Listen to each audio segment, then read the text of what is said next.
let's see if we can see this, see how high these strings are off the neck. There's a lot of movement there. That's really a lot. I can't really, at this angle and everything, I can't really, but look at that. That's huge. Let's sight the neck here and see what we got. Well, sighting the neck, it looks pretty good. Pretty straight. I like it. And the feel of this neck.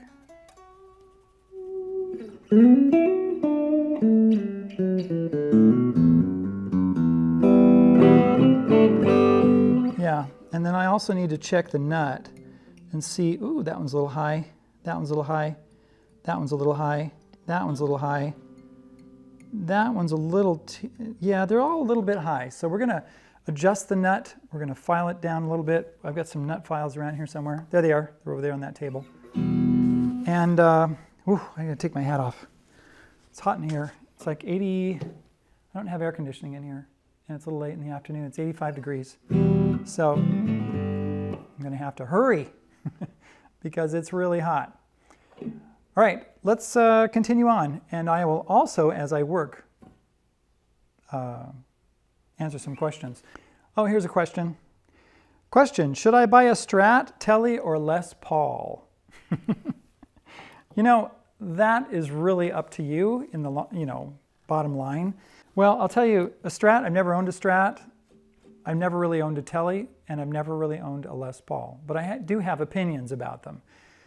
When I first wanted to go buy an electric guitar, I loved the Les Paul, the way it looked and everything.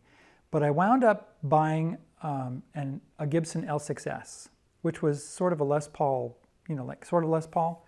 But it wasn't really a Les Paul Custom. I really loved the look of the Les Paul Custom. The L6S, oh, Carlos Santana. Carlos Santana had an L6S back in the day, back in the 70s, and has a 6-position switch on it and everything. I actually traded it for a motorcycle 5 or 6 years later. I should have kept it. That's one of those things that, guitar regrets. Anyway, such a nice guitar. But the Les Paul Custom is my favorite, the way it looks and everything. But the thing is so dang heavy. It plays like a dream, but the weight of it is just too heavy for me, so I've never bought one. The Strat, I like the sound of the Strat, but sometimes the way that the switches are, especially the volume control, it just seems like it gets in the way when I'm trying to play. So I haven't bought one of those either. Telly, I love a Telly, a Fender Telecaster. It's a nice guitar. In fact, my Yamaha that I use is sort of like a Telly, but it's got humbucking pickups on it. It's not a copy, but it's a Telly style, and so I really like that. So it's really up to you. Get whatever you want.